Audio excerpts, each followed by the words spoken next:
Đi đâu? Đúng không? Lẹ ra. Hai. Lẹ kia một pro. Mở chặt ra bây giờ. Mở mà. Rồi. Ngày khuyên gì? Pha bài mà no mà đã. Hai có liền. Cái gì? Đi anh tập đồ binhกันlấy man đi Bắt xe một pro. là phân là tên lấy ca đấy lấy đàn anh con ở đàn anh mặc mấy đi cầm búa mày cá đấy từ đây chiên búa cầm búa này Bắt xe. Hỏi em thôi.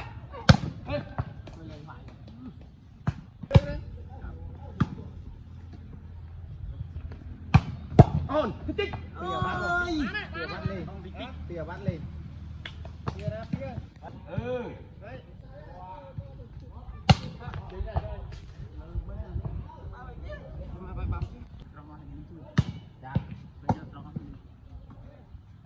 Một ơi. Anh đúng á. Đẹp rồi. thôi ơi Thôi bay mà. Chạy xin đâu, vô. Chơi. Ê, anh đi. Anh thích nó bay nào? Rồi. Anh bay chạy đó chứ anh mình chạy liên tục. Thiệt bài nha ơi. đúng rồi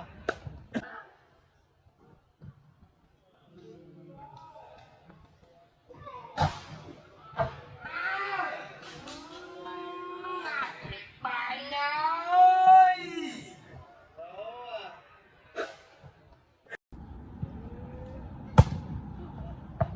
Lên chạy nhanh, lên chạy nhanh. Pro nó nè, pro. Mày phải lại nâng mo nè.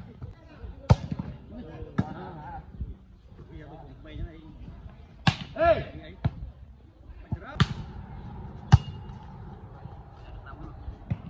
Ôi. Ăn phun pít à. Trong bao ba chân về xuống mất.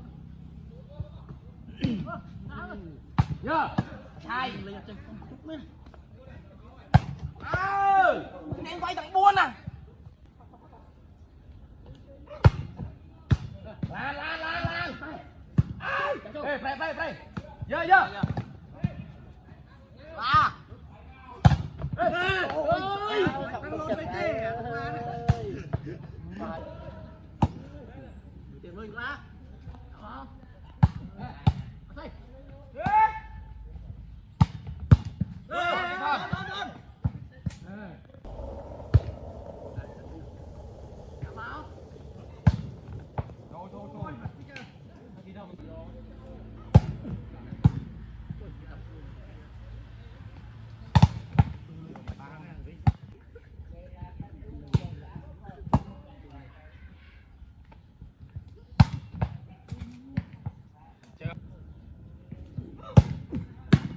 Đi lại chạy. Nhớ.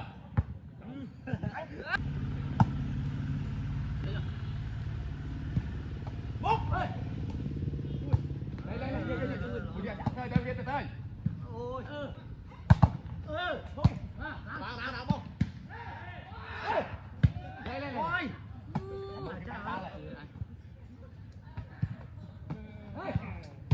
Nào bông không? Nào luôn ra đi này. Ê, bắt xe. Phê ba. Đây bây giờ. Nhỏ từ mà chạy. Anh chạy thơ bay đây.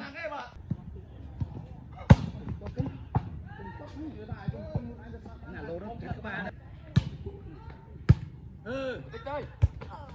Cam trôi. Bằng.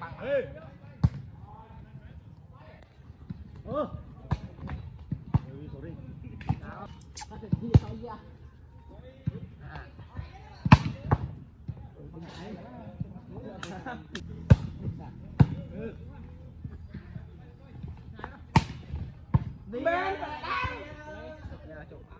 con đấy đấy phần cả môi đấy Tám ơi. Ô, bây giờ tôi nè.